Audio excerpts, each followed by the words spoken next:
মৰমৰ ছাত্ৰ-ছাত্ৰীসকল, আজি আমি আৰম্ভ কৰিবলৈ লৈছোঁ তৃতীয় শ্ৰেণী পৰিৱেশৰ পাঠ ৮ আমাৰ চৌপাশৰ বায়ু। প্ৰথমতে আমি পাঠটো পঢ়ি লওঁ।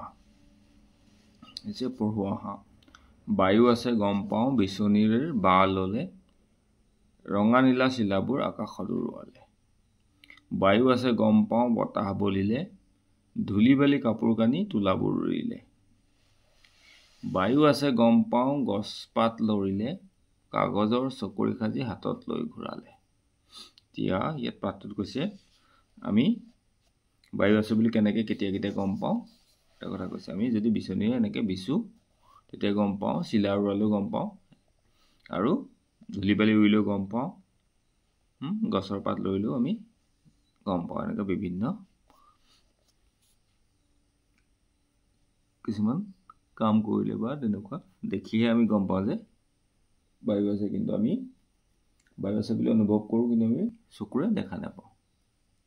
কোনো বৰ্ণনাৰ কাৰণে আমি বায়ু দেখা নাপাওঁ, কিন্তু আমি অনুভৱ কৰোঁ, হয়নে? কি কি কাম কৰিলে আমি চৌপাশৰ বায়ু থকাটো অনুভৱ কৰোঁ? এয়া বিচনীৰ বাৰ ল'লে, ইয়াত যি যি আছিলে সেইকেইটাই তোমালোকে ক'বা, বাৰু তেনেকুৱা কিবা আছে যদি তোমালোকে ভাবি পেলাই ক'বা। তাৰপিছত কৰি চাওঁ আহা। বায়ু সকলোতে আছে। বায়ু গেছীয় অৱস্থাত থাকে আৰু ই বৰণহীনভাৱে আমি চকুৰে দেখা নাপাওঁ, কিন্তু অনুভৱ কৰোঁ। এতিয়া চোৱা, কৰি চাওঁ আহা। পলিথিনৰ মোনা এটাৰ মুখখন খুলি ৰাখি তোমাৰ চাৰিওফালেদি এপাক ঘূৰাই দিয়া। এতিয়া খোলা মুখখন বন্ধ কৰি দিয়া। কি দেখিলা? পলিথিনৰ মোনাটো ফুলি উঠিলেনে? কিয় ফুলি উঠিল? মোনাটোৰ ভিতৰত আমাৰ চাৰিওফালে থকা বায়ু সোমাল কাৰণে ই ফুলি উঠিল। এটা ডাঙৰ পাত্ৰত পানী ভৰাই লোৱা। এতিয়া এটা খালী বটলৰ খোলা মুখখন ওপৰমুৱাকৈ ধৰি পাত্ৰটোৰ পানীখিনিত পোনে পোনে বটলটো তললৈ ডুবাই দিয়া। পানীৰ পৰা বুৰবুৰণি ওলাইছেনে? যদি ওলাইছে কিয়? বটলৰ ভিতৰত থকা বায়ুখিনি ওলাই অহাৰ বাবে বুৰবুৰণি ওলাইছে। এইটো তোমালোকে নিজেও কৰি চাব পাৰা। তোমালোকে কৰি চাবা। এতিয়া চোৱা, এটা গিলাচত ইয়াত পানী ভৰাই তাত শুকান মাটিৰ সৰু চপৰা এটা পেলাই দিয়া। পানীত বুৰবুৰণি ওলোৱা দেখিছানে? এই বুৰবুৰণি কিহৰ বাবে ওলাইছে? মাটিৰ চপৰাৰ ভিতৰত সোমাই থকা বায়ুখিনি ওলাই আহিছে আৰু মাটিৰ সেই খালী ঠাইখিনি পানীয়ে পূৰ কৰিছে, সেইবাবে বুৰবুৰণি ওলাইছে। এইটো তোমালোকে কৰি চাব পাৰা। এতিয়া এই কাৰ্যটো চক পেঞ্চিলৰ টুকুৰা বা শুকান ইটাৰ টুকুৰা এটা লৈ কৰি চোৱা। ওপৰৰ কাৰ্যবোৰৰ পৰা বুজিলা যে খালী বটল বা টেমা, মাটিৰ চপৰা, ইটাৰ টুকুৰা, চক পেঞ্চিল আদিৰ ভিতৰতো বায়ু থাকে। এতিয়া মাটিৰ চপৰা ইয়াত নেপেলাই পেলাই যদি আমি চক পেঞ্চিলৰ টুকুৰা এটা পেলাওঁ, তেতিয়াও বুৰবুৰণি উঠিব ওপৰলৈ, হয়নে? মানে তাৰ ভিতৰত থকা বায়ুখিনি ওপৰলৈ ওলাই যাব। চোৱা, আন আন বস্তুৰ দৰে বায়ুৱেও ঠাই আগুৰি থাকে। তাৰপিছত কৰি চাওঁ আহা বুলি দিছে। দীঘলকৈ উশাহ লোৱা। নাকৰ ভিতৰলৈ বায়ু সোমাই যোৱা অনুভৱ কৰিবা। এতিয়া তোমাৰ নাকটোৰ সন্মুখত হাতখন থৈ নিশাহ এৰি দিয়া। হাতখনত অলপ গৰম বতাহ লগা যেন অনুভৱ কৰিছানে? এয়াই হ'ল বায়ু। উশাহত বায়ু শৰীৰৰ ভিতৰলৈ সোমায় আৰু নিশাহত শৰীৰৰ পৰা বাহিৰলৈ ওলাই আহে। তাৰপিছত চোৱা, চিন্তা কৰি কওঁ আহা। গৰু, ছাগলী, কুকুৰ আদি প্ৰাণীবোৰ শুই বা বহি থাকোঁতে সিহঁতৰ পেটবোৰ উঠা নমা কৰা দেখিছানে? কিয় এইদৰে পেটবোৰ উঠা নমা কৰে? তোমালোকে নিশ্চয় দেখিছা যে গৰু, ছাগলী, কুকুৰ আদি এইবিলাক জীৱ জন্তু শুই থাকিলে কি হয়? সিহঁতৰ পেটটো উঠা নমা কৰি থাকে। এইটো সিহঁতে উশাহ লৈ থাকে কাৰণে উশাহ লয়, আকৌ এৰি দিয়ে। এৰি দিয়াটো নিশাহ বুলি কয়। সেই তেতিয়া পেটটো উঠা নমা হৈ থাকে। উশাহ লওঁতে পেটৰ ভিতৰলৈ বায়ু সোমাই যায়, আকৌ এৰি দিওঁতে বায়ুখিনি ওলাই যায়। উশাহ লওঁতে পেটটো ফুলি যায়, আকৌ এৰি দিওঁতে পেটটো তললৈ বহি যায় বা জাম হৈ যায়, হয়নে? পেটটো চেপেটা হৈ যায় আৰু উশাহ লওঁতে ফুলি যায়। তাৰপিছত চোৱা, কেঁচু কুমটি আদিয়ে মাটিত থকা বায়ুৰ পৰা উশাহ লয়।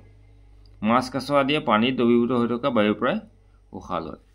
প্ৰাণীৰ দৰে উদ্ভিদেও উশাহত বায়ু লয়। সকলো জীৱকে জীয়াই থাকিবলৈ বায়ু লাগে। বায়ুৰ বিষয়ে আৰু কিছু কথা। বায়ু গেছীয় অৱস্থাত থাকে বাবে একে ঠাইতে নাথাকে, চলাচল কৰি থাকে। চলাচল কৰা বায়ুকে বতাহ বোলে।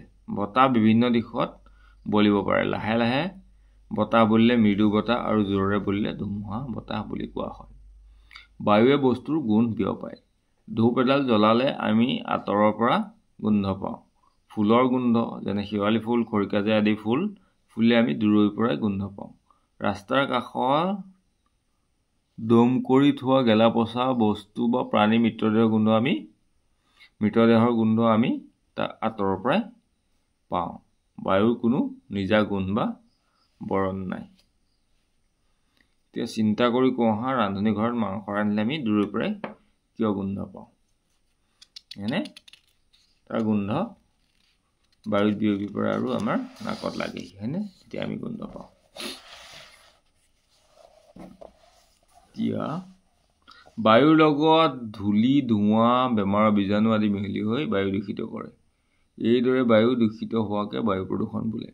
দূষিত বায়ু প্ৰাণী আৰু উদ্ভিদৰ বাবে অপকাৰী। তেনে বায়ু উশাহত ল'লে আমাৰ বিভিন্ন বেমাৰ আজাৰ হ'ব পাৰে, যেনে মূৰৰ বিষ, চকুৰ অসুখ, চৰ্দি, জ্বৰ, কাহ, ছালৰ বেমাৰ, হাঁওফাঁওৰ ৰোগ আদি। তাৰপিছত এটা ক্ৰিয়াকলাপ দিছে চোৱা। বায়ু কেনেদৰে দূষিত হয় তলৰ ছবিবোৰ চাই খালী বাকচত লিখা। দিছে কল কাৰখানাৰ পৰা ওলোৱা ধোঁৱাৰ পৰা বায়ু দূষিত হৈছে। এইটো যান বাহনৰ পৰা ওলোৱা ধোঁৱাৰ পৰাও বায়ু দূষিত হ'ব পাৰে। চিগাৰেটৰ পৰা ওলোৱা ধোঁৱাৰ পৰা বায়ু দূষিত হ'ব পাৰে। এতিয়া আমি যদি তেনেকৈ জুই জ্বলাই দিওঁ, জাবৰ চাবৰ গছৰ ডাল পাতবিলাক যদি আমি জ্বলাই দিওঁ, পৰি থকা সেইবিলাকৰ পৰাও ধোঁৱা ওলাই পেলাই বায়ু প্ৰদূষণ হ'ব পাৰে। আৰু এচো আমি যদি টায়াৰ জ্বলাই দিওঁ তেতিয়াও বায়ু প্ৰদূষণ হ'ব পাৰে, একদম ক'লা ধোঁৱা ওলায়। তাৰপিছত এই যে বম, এই যে আমি যিবোৰ ফটকা ফুটাওঁ দিৱালী এনেকুৱা সেইবিলাকৰ পৰাও বায়ু প্ৰদূষণ হয়, ধোঁৱা ওলাই পেলাই। এইকেইটা তোমালোকক বাৰু মই লিখি দিম।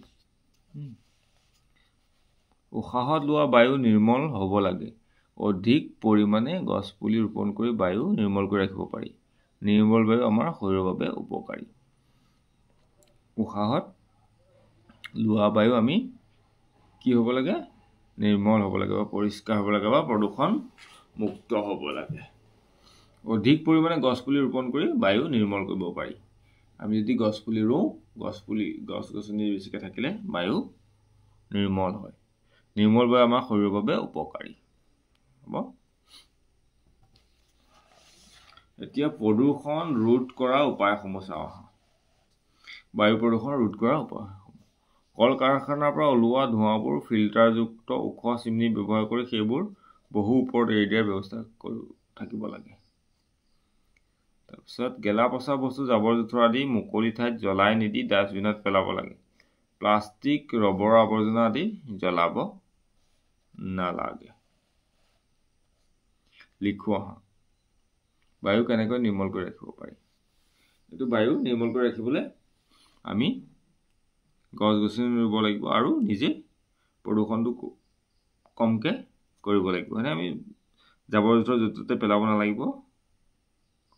তাৰপিছত আৰু আমি বস্তুবোৰ জ্বলাই দিব নালাগে। এনেই কিছুমান বস্তু এনেও পচি মাটিৰ লগত মিহলি হয়, সেইবোৰ তেনেকৈয়ে মাটিৰ লগত পচি মিহলি দিব লাগে। আৰু যিবোৰ প্লাষ্টিকৰ বস্তু এইবিলাকো জ্বলাই দিব নালাগে। প্লাষ্টিক বা ৰবৰৰ এইবিলাক বস্তু জ্বলাব নালাগে। এইটো তোমালোকে লিখিবা, মই কৈ দিলোঁ। তাৰপিছত খেলো আহা। কাগজ বা গছৰ পাতেৰে চকৰি সাজি প্ৰতিগৰাকী ছাত্ৰ ছাত্ৰীয়ে দৌৰিবা। দৌৰোতে যাৰ চকৰি বেছিকৈ ঘূৰিব তেওঁক শিক্ষকে বিজয়ী ঘোষণা কৰিব। এইটো তোমালোকে বিদ্যালয়ত খেলি চাব পাৰা, শিক্ষকক কৈ পেলাই। চকৰি সাজি তোমালোকে এনেই বাৰু এইটো খেল খেলা নে? চকৰি সাজি পেলাই হাতত এনেকৈ চকৰি লৈ পেলাই দৌৰ মাৰি পেলাই চকৰি ঘূৰে যে, এইটো কৰি পাইছেনে তোমালোকে?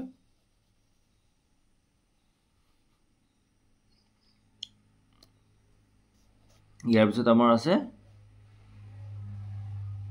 অনুশীলনী। এইখিনি আমি বহী এখনত কৰি থৈছোঁ, আমি চাই লওঁ এতিয়া হ'ব এতিয়া আমি অনুশীলনী চাওঁ 1 নম্বৰ চোৱা 1 নম্বৰ কটো দূষিত বায়ুৰ পৰা হ'ব পৰা তিনিবিধ বেমাৰৰ নাম দূষিত বায়ুৰ পৰা মূৰৰ বিষ চকুৰ অসুখ চৰ্দি আদি হ'ব পাৰে আৰু বেলেগ বেলেগ বেমাৰো আছে কিতাপত তোমালোকে যিকোনো তিনিটা লিখিলেই হ'ব তাৰ পিছত চোৱা পানীত থকা জীৱবোৰে ক'ৰ পৰা উশাহ লয় এতিয়া পানীত থকা জীৱবোৰে পানীত মিহলি হৈ থকা বা দ্ৰৱীভূত বায়ুৰ পৰাই উশাহ লয় হ'ব তাৰ পিছত গটো আছে বায়ুৰ উপস্থিতি অনুভৱ কৰিব পৰা দুটা কাৰ্য এতিয়া লিখি দিছোঁ পিছনিৰ বাহ লোৱা বেলুন ফুলোৱা আৰু কিতাপত বেলেগো আছে চকৰি ঘূৰোৱা এনেকুৱা ধৰণৰ চিলা উৰোৱা তোমালোকে সেয়াও লিখিব পাৰা তাৰপিছত 3 নম্বৰ আৰু ইয়াৰ পিছত আছে 2 নম্বৰ প্ৰশ্ন 2 নম্বৰটো চোৱা শুদ্ধ উত্তৰটো বাছিলে শুদ্ধ চিন দিয়া ফটকা ফুটিলে বায়ু দূষিত নহয় হয় ফটকা ফুটিলে বায়ু দূষিত হয় মাটিৰ তাৰপিছত আছে মাটিৰ ভিতৰত বায়ু থাকে নাথাকে মাটিৰ ভিতৰত বায়ু থাকে বায়ু আমি দেখো অনুভৱ কৰোঁ বায়ু আমি অনুভৱ কৰোঁ জীয়াই থাকিবলৈ উদ্ভিদক বায়ু লাগে নালাগে জীয়াই থাকিবলৈ উদ্ভিদক বায়ু লাগে তাৰপিছত আছে 3 নম্বৰ ইটাৰ টুকুৰা এটা পানীত পেলাই দিলে বুৰবুৰণি কিয় উঠে ইটাৰ টুকুৰা এটা পানীত পেলাই দিলে বুৰবুৰণি উঠে কাৰণ ইটাৰ টুকুৰাটোত থকা সোমাই থকা ইটাৰ টুকুৰাটোৰ ভিতৰত সোমাই থকা বায়ু ওলাই যোৱাৰ বাবে পানীত বুৰবুৰণি উঠে পানীত পেলাই দিয়াৰ লগে লগে কি হয় ইটাৰ টুকুৰাটো থকা বায়ুবোৰ ওলাই যায় আৰু তাৰ ঠাইত পানী সোমাই যায় তেতিয়া আমি বায়ুখিনি ওলাই গ'লে পানীত আমি বুৰবুৰণি উঠা দেখা পাওঁ এনেকৈ লিখিলেই হ'ব তোমালোকে হ'ব 5 নম্বৰটো চোৱা 5 নম্বৰটো আছে বায়ু দূষিত নহ'বৰ বাবে কি কি ব্যৱস্থা হাতত ল'বা বায়ু দূষিত নহ'বৰ বাবে য'তে ত'তে জাবৰ জোঁথৰ বা আৱৰ্জনা আমি আৱৰ্জনা পেলাব নালাগে ঠিক আছে হ'ব প্লাষ্টিক ৰবৰ আদিৰ আৱৰ্জনা জ্বলাই দিব নালাগে তাৰপিছত 3 নম্বৰ হ'ব গছ গছনি কাটিব নালাগে আৰু আমি গছ গছনি ৰুব লাগে হয়নে লিখিব পাৰা তোমালোকে আৰু এনেধৰণে আৰু লিখিব পাৰা হ'ব তাৰপিছত এইকেইটা তোমালোকক মই লিখি দিম বুলি কৈছিলোঁ বায়ু কেনেকৈ প্ৰদূষণ হয় যান বাহনৰ ধোঁৱাৰ পৰা হয় চিগাৰেটৰ ধোঁৱাৰ পৰা হৈছে তাৰপিছত এই জাবৰ প্লাষ্টিকৰ হওক বা অন্য জাবৰ জোঁথৰ জ্বলাই দিলেও তাৰ পৰা ওলোৱা ধোঁৱাই বায়ু প্ৰদূষণ কৰে তাৰপিছত টায়াৰ জ্বলালেও তাৰ পৰা বায়ু প্ৰদূষণ হয় আৰু এইটো ফটকা ফুটালেও দিৱালী সময়ত দেখিছা তোমালোকে ফটকা কিমান ফুটাই